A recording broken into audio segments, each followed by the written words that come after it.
Are we in? For real? Is it live? Oh shit. We are live. What is up? What is up? What is up? Okay. Gee, you sound great on the new microphone. Oh, thank you. This is Mic nice. check 1 2. What's up, guys? Guys, thank you so much for joining us every Tuesday night at 9 p.m. or maybe 5 or 10 minutes after. You know we're gonna show up no matter what. Dude, we haven't had a live guest in a minute. Gee, you have to keep your mouth close to the I microphone. know, I'm not used to this. Like Joe Rogan. Talking the mic. Talking to the mic. Talking to the mic. You gotta talk in the mic. So guys, thank you guys so much for joining us. Guys, I'm Dom. And I'm G. And guys, this is the Cash Geeks Network. And as you guys know, every Tuesday night at 9 p.m., we're coming to you with the fire, with some aspect of real estate professionalism. It doesn't matter if it's commercial or if it's retail, flipping, wholesaling, whatever we can bring to you guys to give you guys as much value as possible is what we want to do. And what G says a lot, selfishly, we do this to serve ourselves as well. Oh, 100%. I'm taking notes, boy. Yeah. So people don't know that that's the hack of having a podcast, right? You can have a podcast, have on people that gives the public value, but you can really get your own kind of like $25,000 mastermind for free. And sometimes you can get people on the show that wouldn't maybe talk to you in person. You know what I mean? Or just they're just like, yeah, I don't know you, but I mean, some of these really successful people, what would they charge you for an hour? Not like Tim. No. What would they charge you for an hour? Some of the guys. Tim, how much would you charge for an hour? Well, for you guys, it's free, but for others, hell yeah. It's free. It's still free. Still free. Still free. But really, like some of the hitters out there. I mean, couple grand. Yeah, couple grand for an hour. $500. Yeah. Yep. Maybe you'll get a dinner out of it. So who's Tim? Who's this guy, Tim? Oh yeah, let's introduce him. Tim Horvath, Bold City Acquisitions and Commercial. And commercial. Two different companies, but yes. Oh, okay. So one is my personal company that I flip real estate with, and the second is I have a partner in and we buy and hold commercial real estate. So which one is Bold City? The flip? Bold City Acquisitions is the flip. Bold City Commercial. I kind of brand everything Bold City. Oh, nice. Yeah, okay. So yeah. So when you say acquisitions, are you talking about more on the residential side? Yeah. So Bold City Acquisitions is strictly flipping residential. Sweet. So, dude, that's amazing because you buy commercial assets, right? Buy and hold. You buy and hold commercial assets. You're flipping residential assets, and you have a full-time job. Correct. Shit. How long ago did you start this? Real estate? Real estate, yeah. Real estate, my first house purchase was 6 years ago. So, yeah, 2015, 2014, 6-7 years ago. Okay. That was a flip?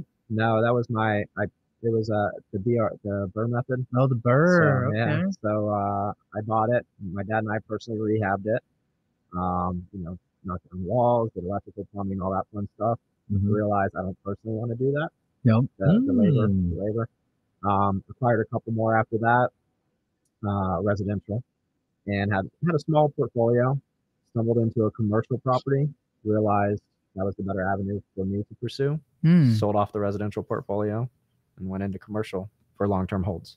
So I gotta ask, because everybody's probably thinking I want to get right into the meat and potatoes. Is that okay? Of course. So you owned rentals on this single family side, stumbled into a commercial deal, figured out commercial was the way to go. Why? What is the difference? And why is commercial your avenue? Especially so the numbers that I've dealt with have been exponentially better than residential. Numbers as in like return on investment? The return on investment is exponentially better.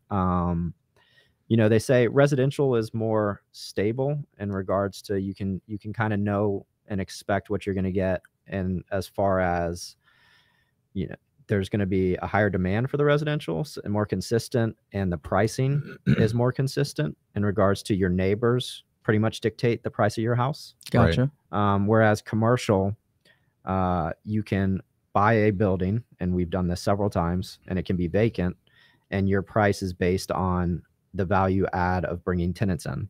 So you can buy a building one day, put a tenant or tenants into it the next day, and that value of that property doubles overnight. Or more. Yeah. So, and also, especially like when you have a larger building, Like, for example, one of the buildings we have is 35,000 square feet.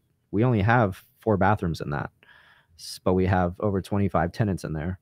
So I don't have to deal with 25 different toilets or 50 different toilets in regards to 25 houses. Interesting. So I would say toilets are an issue. I mean, just in regards to one roof, you know, less AC. So less maintenance, unexpected maintenance, I would say, in regards to commercial, which is also a large reason I got out of residential. The maintenance calls and some bad tenants. And sounds like it's less capital expenditures as well. In regards to purchasing, it depends how you do it. There's a lot of different avenues. Our model for commercial real estate has been the traditional lending. So we deal with our lender in town is ViStar. Okay. So you're typically having to do 25% down. So if you're buying a $1 million building, you're putting 250 down plus closing costs. And then you have, depends what you have to do to upgrade it in order to make it inhabitable or habitable for the tenants. So I guess it varies if you're using lending. I'm trying to think about it now that you say it that way. But yeah, I would say less capital versus buying a $250,000 house cash, and you could buy $1 million property that performs.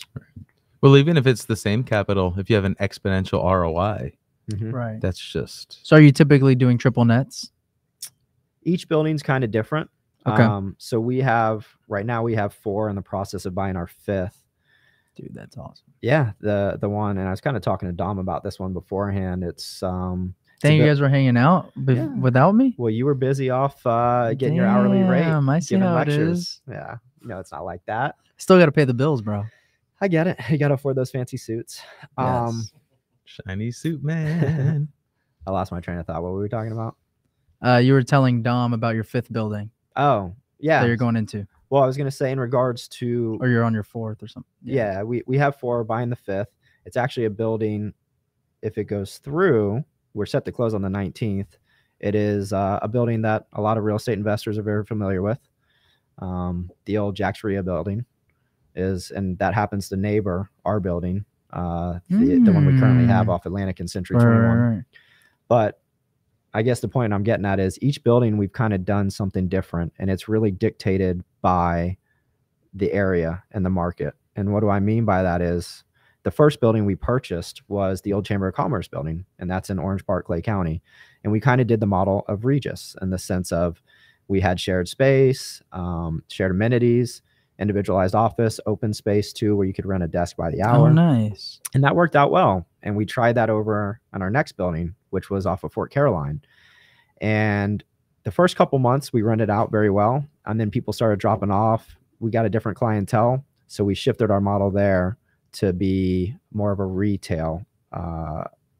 It's a retail office space, but we rented the whole thing to 2 tenants versus having 15 tenants in there. Right. And the main reason we shifted was at that same point, we had also acquired the next building, which was a lot bigger and was requiring a lot more attention and money. So we opted to take less return because you make more money when you do the individual office suites like Regis, but it also involves a lot more time commitment and financial capital. Right. So we switched our model because we needed more time and energy to put towards all of our buildings versus just this. When we were smaller, we could micromanage these buildings. If that makes sense. Yeah. So you feel like the reward wasn't there? Wasn't worth it. We were making, probably 20% more. Right. But we had to deal with more vacancy, more turnover, more take headaches. That time, put it into another project. Yeah. And one building has triple net. That's it. What's the matter? Okay. Oh, you just put 10 on your new shoes. Oh. But it's on my name, so you're good. So I want to take it back a little bit more, back to about 6 years or a little bit prior, right? Okay. So what made you want to get into real estate? I've always, even when I was younger, I was always, for some reason, I don't have a valid explanation, but I was always kind of infatuated by it. And I don't know if that's because even growing up, I always heard most millionaires and most people that became independent were involved in real estate. And financial independence has always been, even from a young age, something on my mind. So I think that avenue was initially what drew me to it. Okay. Yeah. So, you're an anesthesiologist, is that right? I'm a nurse anesthesiologist. A nurse anesthesiologist. So I have a Were you doctorate. 6 years ago as well? Yeah. So that's when I graduated. 2012 is when I finished my education. And okay. So the same year you graduated, you got into real estate. it was like a year later, because then I could have a W-2 income to get approved for a loan. So that's funny that you say that, and we talked about that a lot before. So maybe that's something you can touch on that can help the watchers with regards to why it's important to have a W-2 income and also be in real estate. Yeah, I will say, and I think what we were discussing, how it came up is we were discussing at what point my partner and I could get out of, because we both have W-2 jobs. At what point would we be able to leave our jobs and go fully into real estate? Yep. And kind of what we discussed is we could right now leave our jobs and we would be financially okay. But if we want to continue to grow the company and initially to get approved for the loans, W-2 income made us very marketable to all the banks. 100%. So all the banks were more than happy to lend to us because we had that stable W-2 income, versus if you're 1099 or you don't have that stable income, banks get a little sketched out sometimes. Yeah. So we are continuing to work because we want to continue to grow our company and get approved for those loans, which is a huge asset for us. Yeah.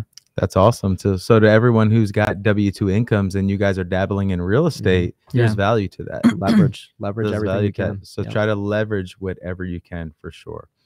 So you did your first flip 6 years ago. Okay. So a successful story? Yeah. I've been fortunate. And I don't want to jinx this, but every deal I've done so far has been profitable. Okay. Yeah. Okay. Were there any scenarios where you were close to going down the wrong path? Oh, those college days. We're talking about real estate. Okay. My bad. In that case, I went. Not talking about his personal life. We all know that's a mess. We're talking about. I think anyone that's been, you hear the stories of the crash, but I got in when the getting was good. So I feel like a lot of people. And I'm not saying this because I'm so good at what I do or anything like that, because I don't think that's necessarily the scenario.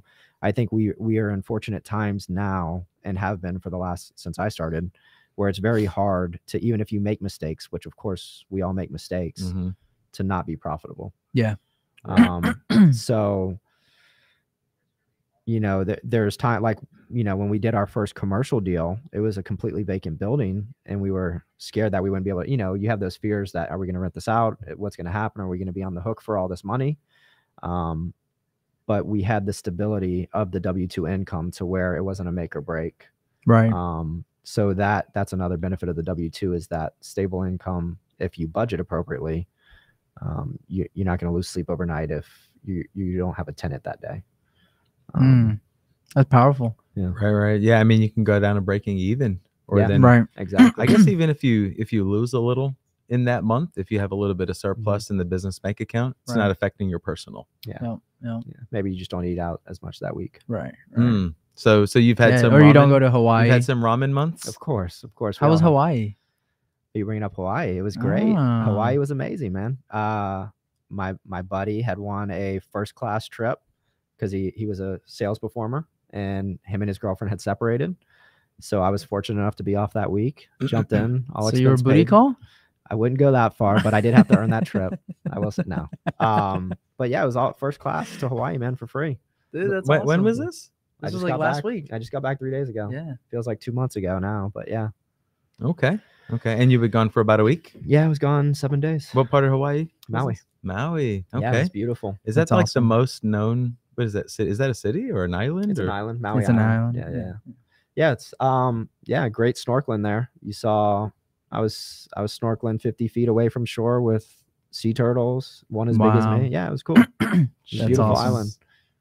I went to Hawaii in 8th grade. Barely remember. What were you doing in Hawaii in 8th grade? My family went family vacation. Oh, you come from money? Not. Is going to Hawaii money? I think so. Yeah. Yeah. I mean, I guess. I just wanted to see your response either way. No, I mean, we did well. Yeah, I mean, I'm just my kidding. parents I'm own just kidding. restaurants, so it was tough to get away. But when they did, I felt like you came from broke. G, you came from money. See, you didn't even have this conversation yet. nah, I wasn't broke. We weren't. I could have gotten these shoes. Nah, yeah. Luckily, you know, we were blessed.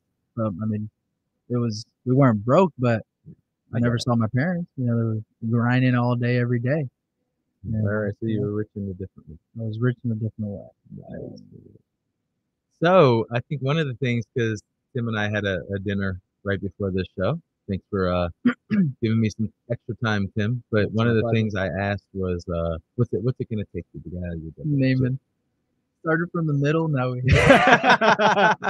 You know what? Let's give some shout outs. We have some active viewers. So Naaman Taylor, he's gonna be in the Closer Olympics this year. Oh yeah, shout out to my boy. The Closer Olympics, Tim? I have not. So in the wholesale world, they have an annual event called the Closer Olympics. And what the closers, the acquisition managers do is they get on the phones to the public. I think you have to buy tickets. Yeah, you have to buy tickets to watch. If you go to this event, whether it's virtual, I don't know if they have it in person. Virtual.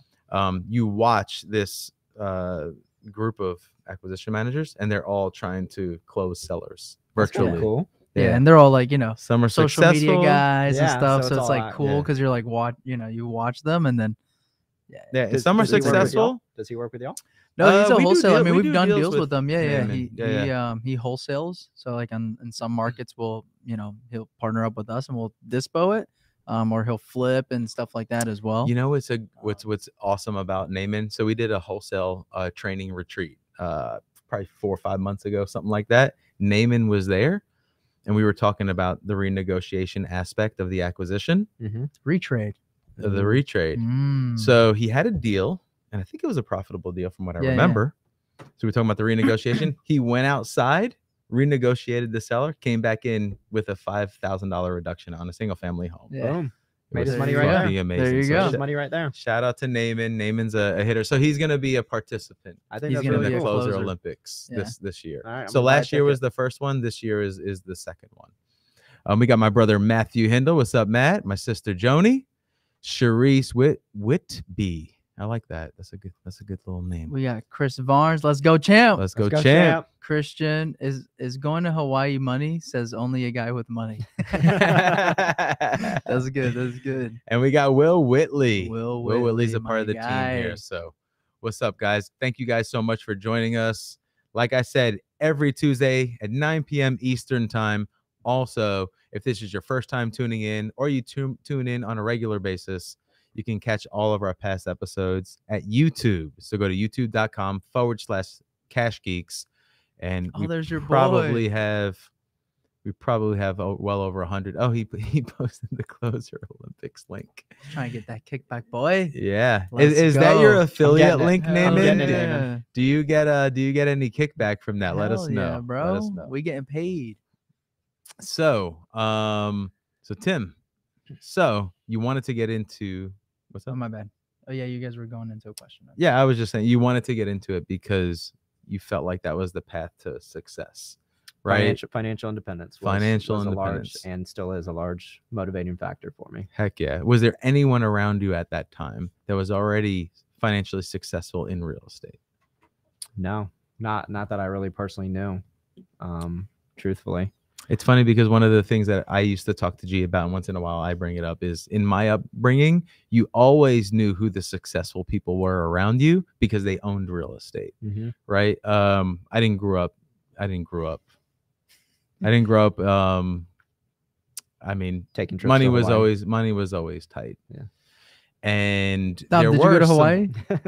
I didn't even hear of Hawaii. Didn't know what the hell that was. I thought it was like I don't know, some part of Mars or something. But anyway, so there were a couple of families in the neighborhood that were doing well because they owned the house that they live in, plus one down the road and another on the other side of town. So like real estate always had that presence to me. It's always like someone did well when they own multiple pieces of real estate. Yeah. So I kind of feel like I relate to you on that level. So you ever think about investing in Hawaii? No, like Brandon Taylor from Brandon Turner, yeah, Brandon yeah. Turner, sorry, Yeah. from Bigger Pockets. He's in Maui. Yeah. No, not personally. I'm kind of a local guy. I like to be able to put my hands on what I'm investing in. What do you mean by in Maui? He's in Maui. Yeah, he moved out. He moved to Maui. He lives there. Yeah, he lives there. Yeah, Okay. yeah. You only listen to your own podcast, huh? Yeah. Dom doesn't even listen to his own podcast. Yeah. He just watches Joe Rogan and Grant Cardone. That's fair. So you know me, G. I know we're with each other 12 hours a day, but it doesn't mean you really truly know me. Married couple fight. So I have a question. What would you say to somebody who is thinking about investing in commercial, right? But is, because you said real estate single family is more predictable, right? So what would you say to somebody who's thinking about getting into retail commercial, right? And is worried about, will the tenants be good? Will it be a good business? What if the business goes out of business? What if COVID comes back and there's another, shutdown? I don't want to invest in that because it's, it might get shut down. People are working from home. Commercial real estate is not. It's gonna just go down. Valid concerns in regards to certain markets. Florida during COVID was one of the few markets in the country that actually still ticked upwards in regards to growth. I think there's when you say commercial, there's different types of commercial real estate. I kind of specialize in office, and then there's industrial, which is hot right now. Everyone's buying industrial. Gotcha. There's the retail, which a lot of people are concerned with. That's the one I don't know if I personally would be investing in retail right now. Gotcha. Except if it was to do something different with it. I think some opportunities are going to come from that in regards to retail space maybe not performing as well, and someone coming in and buying it and turning it into a different use. Gotcha. And then, medical. So again, I focus in commercial and office space. And a lot of people from the residential world do ask me, or they make the statement, I want to go into commercial, but I just, I don't know what to do or whatever. And a lot of times my response is the commercial really isn't that much different than residential in regards to, it's still a building as far as the structure and all that. The bigger variances is really the lending. And then, you still have leases, tenants. They're actually sometimes more favorable for you as far as the commercial side of things, the leases and dealing with tenants. I can't predict COVID because I will say there was a big concern. I was concerned with the second shutdown because we made it through the first one. We lost a couple tenants, but actually, and I was telling Dom this before, during 2020, even though we lost a couple tenants, we ended up going up, filling up. We were like 90% occupancy in all of our buildings when we went into COVID. And we came out 100%. So even though we lost some tenants due to COVID, other tenants filled in.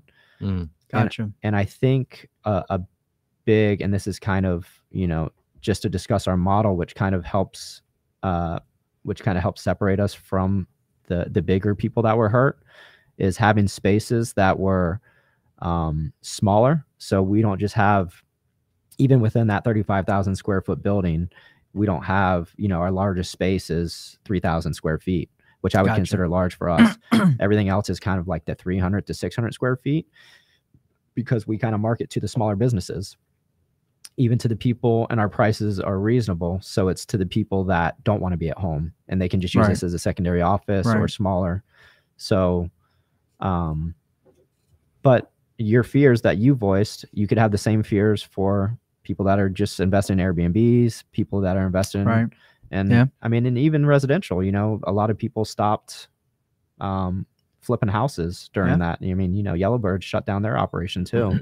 So I think that's a fear just in regards to the economy, which you're voicing. And if the economy goes down, we're all screwed. So, I have a question. So let's go back to when COVID first hit. Right. Because it's still around, right? It's still a concern. Stings. Yeah, it still hurts a little bit. But when it first started coming around, I think the first kind of very light talks. Could they have been as early as November of 2019? I started hearing December? about it at the end of that year. Yeah. December 2019. But no one was taking it serious. No one was taking it serious.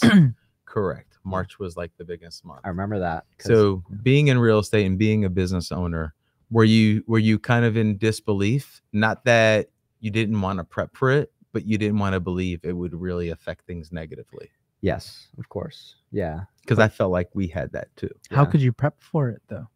So, I don't know. I have no idea how you could prep for what happened. Like that was like I think never mentally before. is really what I was talking about. Because I don't think I was prepared for everything to fall apart. I was in disbelief as to where I was going to keep trying to push, no matter if things were falling apart or not. I was going to go to the very... So you're talking like after the shutdown and all that? I was talking about when it first started happening. You know, could you have seen things going to be the worst that they can possibly go to? Right. I remember when, for me, reality kind of set in, because again, I work in the hospital. So, you know, we had some prep about this and talks, and, you know, of course, no one knew the full extent it was going to be, but I was under contract to buy another building. And the bank called me because it was literally right there. I was like 2 weeks from closing. The bank called me and they said, "Hey, we're shutting down commercial lending. We're canceling your deal." And I was like, okay, shit's getting real. And that's when I started, and shortly after, all the other banks started doing that. That's when it really started setting in. And then the, you know, lockdowns talks started coming. Right. So yeah, it set in, you know, it was kind of an overnight thing almost, where everyone started to believe this is what it is. So that was a no deal even till this day. Correct. Because I had the option. It was a good deal. And I know the guy that ended up purchasing it. It was I could have purchased it cash, but I started getting fearful at that point. Yeah. I was like, well, I'm not going to put my capital into this. Then, you know, if the banks, I kind of follow the big dogs. Yeah. Sure. 100%. If the bank's not going to do it, I'm not going to put my own money into it. I'll sit on the sideline and see what happens. Yeah. And that's cool. And that's another benefit, you know, and maybe not, you know, having the W-2, you know, because I know a lot of people did get laid off. I took they cut our pay too. Yeah. Healthcare providers. Yeah. But at least it's there. Yeah. You know, it's solid. Agreed. And it's, you know, consistent. Oh yeah. Some shit happens. 1099. Boom, I'm still going in. Yeah. You know, because all the PRNs 1099s got axed. Yeah. Right away. Yeah. Contractors are the first to go. Yeah. It's crazy, man. It is crazy. But here we are on the other side of it, hopefully. Yeah. Seems like we're trending out of it. Well, we're fortunate to be where we are. Absolutely. Yeah. So a lot of people fire sailed stuff, and then a lot of people nabbed up some good ass deals too. Yes, they did. Because no one else was willing to take the risk. I remember someone from your company reached out to me with actually a really good deal, and I really debated buying it. It was early on in COVID. I did not. All our deals are good deals, Tim. That was like a great deal. All your deals are good deals, but this was a great deal. Okay. I like that. Yeah. So what was the deal? Do you remember? No, but it was a house in it was a house in Mandarin. I was familiar with the area, very familiar. We had a deal that I remember. So we had this seller on the line. It was a deal on the north side of Jacksonville. The ARV is about 150,000. The guy was ready to sell it for 8,000. 8? Like single digit? Very single digit. 8 and 3 zeros. You negotiate him down to 5? So he said that's what he owed. He couldn't go down. He would have given the thing away. He was just very motivated. I can't remember the exact, and that sucks because it would have been a little bit better story if I remember the exact reason. So $8,000 ready to go. Sign the contract. Sign the agreement. I was like, we got to send it to closing. Doesn't matter if we don't have it, because you know we're wholesalers, so we like to have a buyer in place. Yeah, but for that, like, ready to take that sucker down. Our sales guys carry $8,000 on them. Yeah. So we'd be fine. That's when COVID started to hit, and then it went through due diligence, and we got the buyer's lending payoff, and it came back. Sellers, and he owes 30 on it. Still a good deal. Still a good deal. I mean, it needs probably 40K. I think we sold it to Gary. Yeah, 40 to 50 somewhere. He put something like that into it. Thanks for sending that one my way. But go on. Dude, we couldn't sell it. So we had a hard time selling it. It was a steal and you still couldn't move it. Yeah. I was like, G, I'm gonna retire. Dude, we were like, retire bro, off we're this about deal. to, because we sell, we're decent at wholesaling, so we can sell deals for a good amount, Yeah. as to the ARV, but we just could not sell it, dude. And Yeah, it was in 1.8, decent house. And then Gary raked us over the coals. yeah. He's supposed to be a good friend, quote unquote, and he But raked us over the coals. but he did perform during COVID. Yeah, that's true. Yeah, there's that something to be was said for that.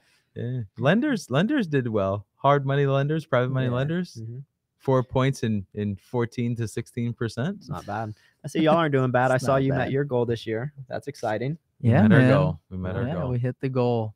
Now we gotta keep pushing. Everybody's like, we hit the goal. What do we do? Keep working. Do Right? we take off for 2 months or Keep what? working. Oh God. Yeah, but I think with regards to goals, I think one of the biggest contributors, and it's tough it's easy in hindsight to say this, but was putting it on display. Yeah. And What do you mean? and not changing the goal. So that whole So weaning away from it.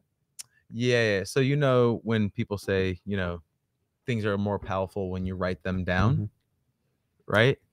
And I'm not a big advocate for this, but we were I feel like we were a little apprehensive to put our goals, write them, and put them on display.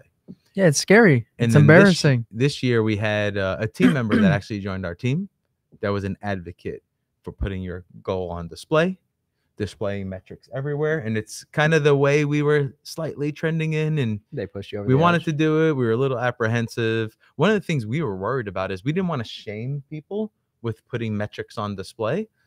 But we were kind of convinced by this individual that it's kind of encouraging and it pushes people to be better versions of themselves. Yeah. Right. Yeah. So I think it was also to the point where we also in the beginning were worried about the environment and people that we had, and we didn't want to mess anything up.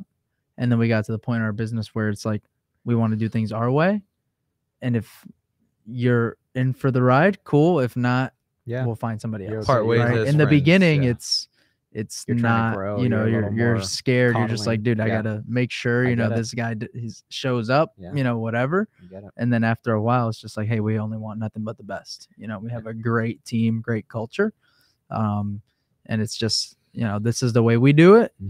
And it was more in our mind because we did it and nothing really happened. Yeah. It just got better. Right. So having the $3 million goal on the TV, I agree. It was accountability in a way. It was accountability to push us to figure out how to get to that goal. And it gives you the something. First quarter of the year, it was doubtful that it was going to get there. And then kept showing up every day. We kept our eyes open for opportunity. And I think it pushed us to recognize when there was a true opportunity to maximize it to its biggest potential. And there's a lot of stories behind that. It's not just like one opportunity, but it pushed us to maximize our opportunities. So now you got to up that goal for next year, right? Goal's the goal. Yeah. So once we hit the $3 million goal, this is kind of a cool little segue into next year, but we released our next year goal, which is 5.5 million. And we gave the team a game room, which we're building out with some Xbox X Series and some PS5s and arcade machines. So you're doubling your goal and you're giving them more of a distraction. Giving them more of a distraction. I respect that technique. Yeah. Yeah. So we find out who. Fuck, I didn't think about it that way. Fuck. We gave them some cash. Yeah, incentivize. We're gonna give more cash next year if we hit that goal, and also if we hit that goal, we're gonna give free health benefits to the company. That's huge. Right now, we cover a portion of it. When did we release medical, dental, all that stuff? Maybe like two months ago. 2 months ago, 3 months ago. Yeah. September 1 says if the we hit HR our guy. goal next year, everyone in here will have free health, dental, vision. There's a life insurance aspect of it. Are y'all accepting applicants? What's going on here? No, it takes a lot to get through these doors. Takes a lot. Fair enough. Yeah. You can't be in commercial. That's so for sure. Naaman wants to know your BHAG. Do you know what a BHAG is? I don't. You know your what a big, BHAG? hairy, audacious goal. So basically, we had a couple of individuals interview Tang and Eric. Was that like a month ago? Yeah, maybe a little bit more. They interviewed about a month ago, maybe a little bit more. They're based out of Texas, and they're real estate investors too. They're wholesalers. They flip, they buy and hold. They do creative stuff like subject twos and stuff like that, from what I understand. They do some real estate lending, right? Some hard money lending.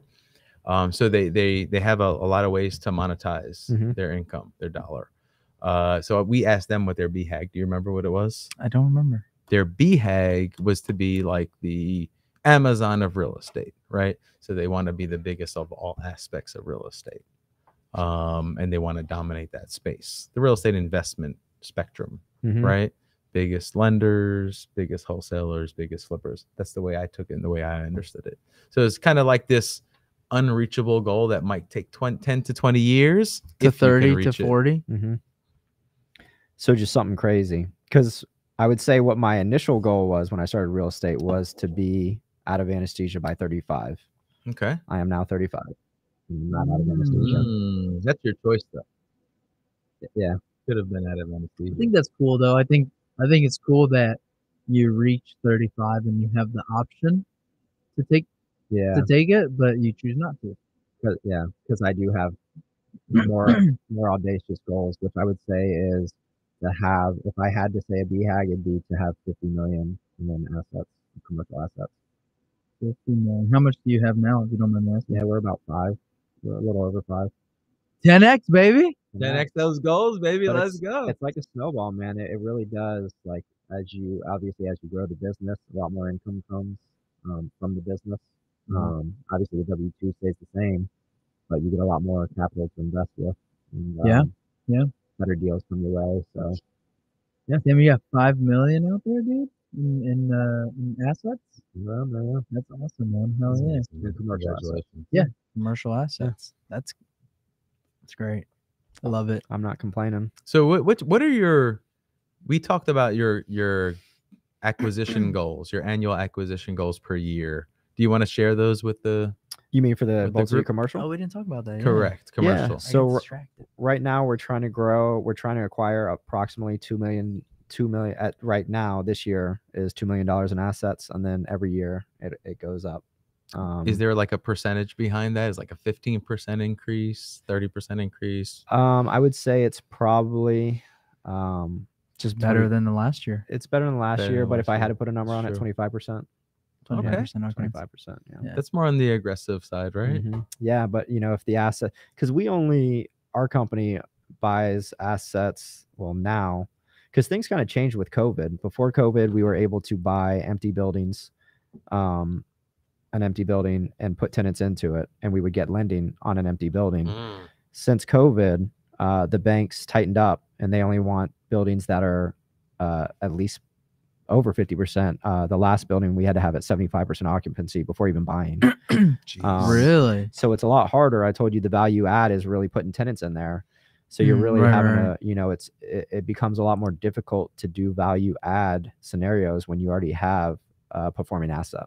Right. It sounds like because all of your commercial properties are 100% occupied. Currently. Is that accurate? Today, Currently. yep. Yeah. So is it tough to get them close to fully occupied? So most commercial in general, you start making money about 70% occupancy.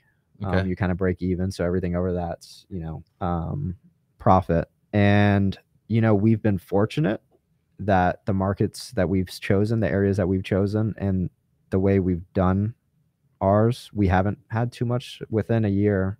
Some within 6 months, we're at 100% occupancy. Okay. So I wouldn't, fortunately, no. But one of my concerns buying this next building, which is a neighboring building to ours, I do have some concerns about that because their occupancy is so low, and I do know that area. We'll still make money on it, but I don't think that building's going to get to 100% occupancy, I guess is what I would say. Do you mean like within 6 months or a year or ever? I think that one is going to operate around 85%, if I were to guess, 80, 85, which is still good. If done right, is still good numbers and still growing, but it's so hard to find deals right now to the point where you got to get what you can get. We need to move the needle this year. We got to buy something kind of deal. And I hate saying that because, but we're at the point from a tax purpose and from a growth perception. It's not January anymore, man. It's not January now. And dude, I was talking to Dom. We have a space that'd be perfect for you guys too. Oh, I told him our money's already pre-committed elsewhere. Oh. To what? No comment. Next topic. Next topic. Cool, man. So wait. So what was the Bhag again? 50 million. 50 million. Yeah. Inside of what time period? And your honestly, lifetime. I just created this, so I haven't thought too much through it. Okay. I've never really had a Bhag, if we're being honest. You know what's funny is I bet you 50 million. You are already thinking you can do more than that. You said it and you're like, shit, that was low. I don't know. It seems kind of high. Yeah. But sure, for the sake of conversation, yep, double it. Make it 100. Make it 100, G. Yeah. G, write the number down. Don't embarrass us. We're on public television. Scratch that off. 100 mil. I think they're asking what's y'all's Bhag? Dom G, you got a new Bhag, McDonald's wholesaling. I think it's the same Bhag, right? It's 100 million in 10 years. Operating well, I mean, so we measured it based on how we operate now. We'll need like 1,000 employees. 1,000 employees? We need about 1,000 employees to make 100 million a year gross. But we're starting to realize that we might need some different arms of real estate rather than just off-market inventory providing. Yeah, because you can only, I guess, get so much at that scenario. I mean, you'd have to be all over the country, right? Yeah, you'd have to be all over the country. Yeah. We'd have to be wholesaling in Mexico, Canada.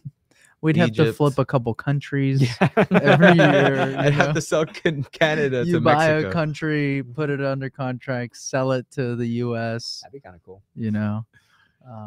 Yes, but no, yeah, it's one of those things where your focus changes, right, over time. Like, you know, when we first started, we're like, all right, we got to come up with our goals. So, you know, it's X amount of gross revenue in a certain year. But like now it's like, all right, let's focus on revenue, but let's focus on bottom line, you know? So bottom line has become more of a discussion than just revenue. Just the number. Right. Yeah. What are you taking home? And then it's, fuck, let's not pay a lot in taxes if this is our bottom line now, you know? So it's like, all right, we got to move the money into assets and learn different tax strategies and what can we do, whatever, right? So I don't know. We haven't been going to the strip club as often as we should have been. True. Isn't that right? That's tax write-off, right? 100%. Have y'all had a tax guy on here before? Have we had a what? Guy on? We have not had a tax guy on. Oh shit, we haven't had a tax guy. You know a tax guy? Yeah, I know a couple. Okay. Local? Yeah. We don't have anyone local. Yeah, we don't have our tax people are in California, believe it or not. I can't afford those tax people. Neither can we, but we suck it up. Yeah, they're in Nevada. Deal with it. Nevada. There we go. The tax bill doesn't come till January, so and we're changing our LLC name at that point. But I don't know. I feel like the goal is to create I still think it's to create a business that generates a shit ton of revenue, right? 100 million. I think everyone will agree to that. Whether it's wholesaling that gets us there, it might not be. Yeah. Right. So it's funny because we do our vision meeting with the company, right? And we always had, how do we get to the next, you know, to our 10-year vision.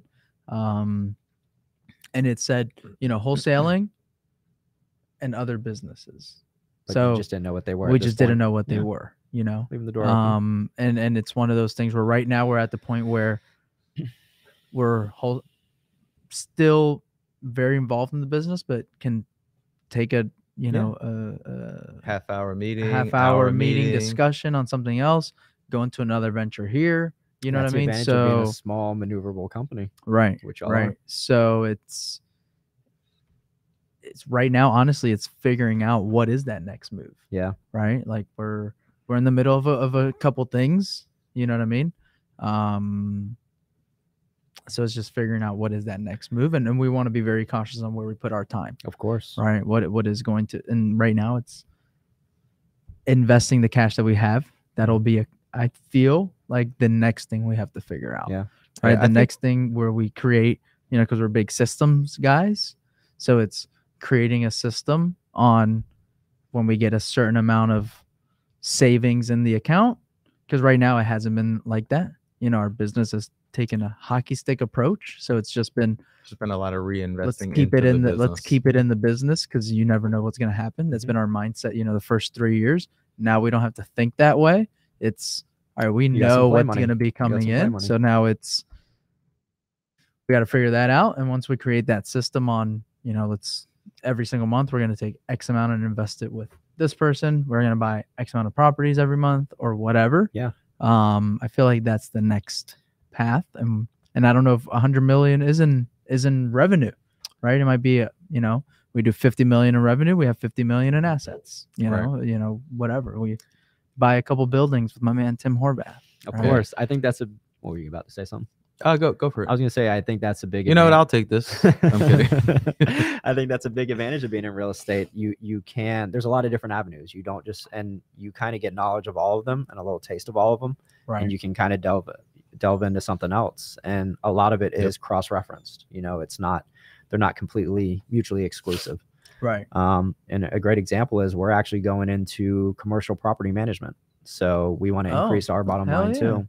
So we're starting up a commercial property management company and going to go that route. Yeah. I mean, there's obviously something that you guys are doing that's correct and different than the way that other people do things. That's the way we feel. And it doesn't, you probably even see it, correct me if I'm wrong, but even see it in properties you can't acquire, but they're not managing it correctly. And I'll tell you, the biggest thing is people don't respond. The people that are renting out the companies, they're not responsive. And for that, they lose tenants all the time. That is insane. That's the number one reason. Yep. So I know we only have a couple minutes left. Yep. But I want to touch on that because I didn't even think about that. Like, touch on what, like, I don't know what the difference is between regular property management and commercial property management. Commercial versus residential, you mean?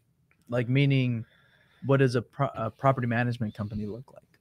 Like, meaning residential, you know, there's going to be, and it might be the same, right? 10% a month, typically the average.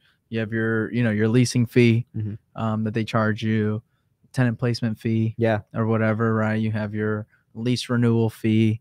So like, what does that look like? So on the if you know, I mean, I'm no expert on it by any means. We're just getting this going, but the kind of a typical structure is someone would rent out the space. The leaser would get whatever negotiated. It depends how much money it is. You know, obviously the larger number, they'll get a less percentage. Yeah, but we'll say 6% of the total lease. So if you sign a 5-year lease at $10,000 a month, multiply that out, and you get 6% of that. A property manager, you know, it depends what the renter or the owner wants done. Do they want the books done? Because that's an extra fee. Because there is a different avenue in this. Well, I think there's a different avenue in regards to the taxes, the bookkeeping. That has to be done for the business side of things, but you know, the leasing and all that stuff's pretty similar. Gotcha. From what I know, I'm not an expert, so if anyone else has a better answer, I'm all ears. You know what's funny? We've had several conversations with our friends over at JWB, of course, and they've got a great operation going on there. And one of the big aspects of what they do is property management, or has become a big aspect of what they do over the course of at least the last 5 or so years. Is that about right? I think they're managing close to about 4,000 residential doors, which is fucking crazy, amazing. And it's tricky, right? When they first started it, it was hard for them to see the profitability in property management. And what was the number of doors? Was it 500 doors? Was that the turning point for them? I believe so. Yeah. So they said it wasn't until they hit about 500 plus doors till they started seeing that the bottom line can be really rewarding, about a 50% bottom line. Prior to that, it's tough to see how it's profitable. And they you know, it's kind of a bittersweet thing, but you know, one of the ways they're able to grow their property management business is acquiring the property management businesses that aren't making it, you know, those mom and pop shops that have 85 doors, 100 doors, 125 doors, because they weren't able to get to that point where they saw that aggressive profitability. So the profitability is there. It's almost like, you know, where do I have to get to see those aggressive positive numbers? Yeah, it's funny. So I play spike ball with Greg Cohen of JWB. Okay. And we had this conversation recently, echoing what you're saying. So I'm with you, and it's definitely on the back of the mind. But I think we're in a fortunate position personally where we've managed and set up the processes on our own stuff. So now it's just a matter of like applying it to everyone else. And I don't think there's too much more overhead in that aspect. Right. Because you're already in it. Yeah. You're managing your own stuff. Yeah. Right. So, And it was kind of what they did too. Right. They were managing their own. That's how they started. Right. So it makes it a little bit easier, you know, rather than transition. just going into a new industry, getting new clients, whatever. Setting up the processes and going through that whole stuff. Right. Yeah. But I Which think is one awesome, of the man. key things, and it's tough for entrepreneurs. What's the name? Bold City? Property management, Bold City Property Management. City It's all Property gonna be Bold Management, City, baby. Yeah. So what I was going to say is, You need an investor partner? Yes. I need to write off some taxes. Sure. We'll take it. Gee, you want to go ahead and cut me off one more time? It's fun. I was just going to say, like, as an investor, whether it's in real estate, entrepreneurship in general, it's tough to not go after those shiny objects, right? So, like, you know, we've been fortunate enough that we can keep a tab on each other. When someone veers, we can say, hey, bring it back. We have our goals in this business, right? And we've been able to really laser focus on wholesaling real estate. And you know, we're doing better than most. Oh yeah. Whether we're, you know, dusting off our own shoulder, but a lot of people tell us this also. And we're humble, so I'm not really trying to like portray us as the best at all by any means, because I mean, versus real estate investors in general, there's corporations out there, there's people doing aggressively better than we are. But when it comes to wholesaling specifically, I think we do pretty decent. I would in comparison to the masses. But it's still tough for us to not want to do like adopt a flipping arm or adopt a private money lending arm, or maybe get into some commercial assets, because we're super interested in those other moving parts and wanting to figure it out. And we always have to hold ourselves back. So I think that's one of the keys into, I mean, you can do a little bit of everything and do really good, because a lot of people do. There's a lot of people that I think that we all collectively know that do a little bit of everything, Jack of all trades, and do really, really great. But I think the key to building something aggressively great is to laser focus in on one thing and just try to be the best at it over a long period of time, to where you can really be that model for that spectrum. I would definitely agree with you. And I would say to y'all, to give credit to y'all, I definitely think y'all are killing it, so much so that I just hired an acquisitions guy for my company.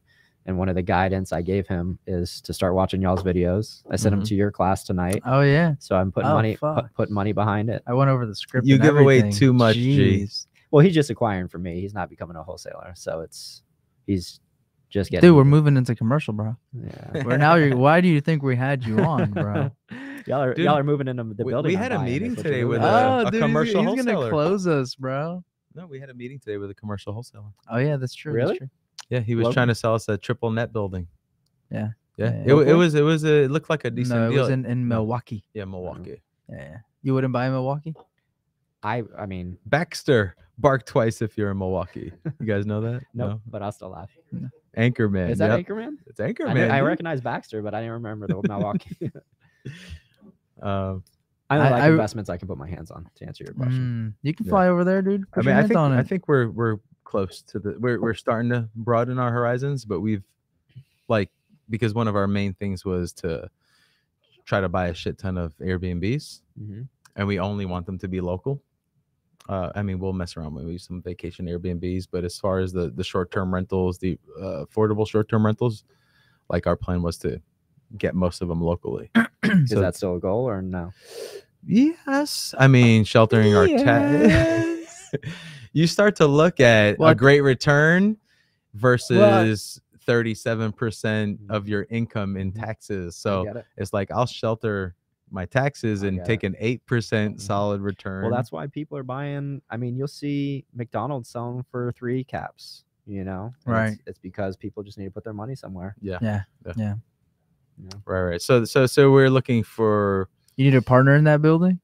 a blend. We've had this actually discussion. We'll have talks off air. Okay. Yeah. Okay. Why can't we have talks on air? Yeah, bro. What you Because got I to don't wanna be hide, held bro? accountable. This is recording.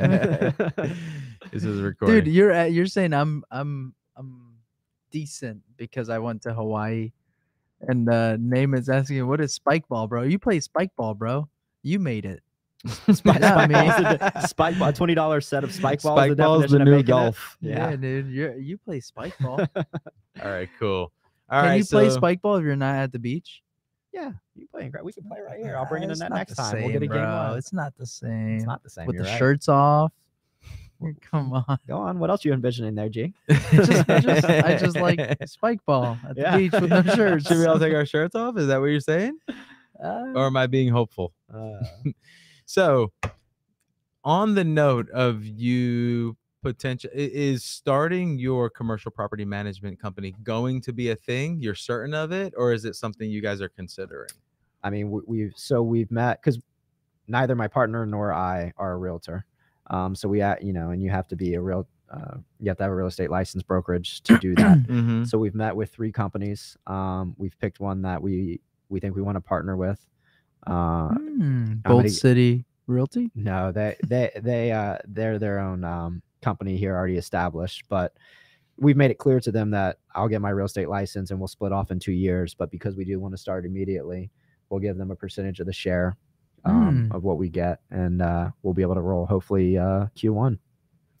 Hell Sweet. yeah, So dude. it's going to become a thing. Yeah, we're gonna try it. It is a thing. It's a thing. Speak it into existence. Yeah. So if anyone that's watching or that watches this after, because this is a live production, but it's going to be just fed into Facebook as a pre-recording, and then it's going to go over to YouTube for people to watch later. So if they want to reach out to you with interest in you managing for them, how would they get a hold of you? BoldCityCommercial.com.